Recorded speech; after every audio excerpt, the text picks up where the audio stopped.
TV news Sirajganj এনএসটিভি। সিরাজগঞ্জের তাড়াশ উপজেলাধীন বৃহত্তর নওগাঁ হাট বাজারের বেহাল দশা।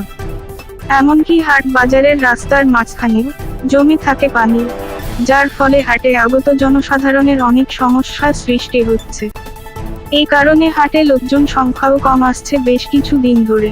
অথচ এই হাট থেকে প্রতিবছর প্রায় 3 থেকে 4 কোটি টাকার রাজস্ব পায় সরকার। প্রকাশ থাকে যে ভুয়া প্রকল্প করে হাটবাজার উন্নয়নের নামে লাখ লাখ টাকা আত্মসাৎ করা হচ্ছে গত 1 যুগ ধরে।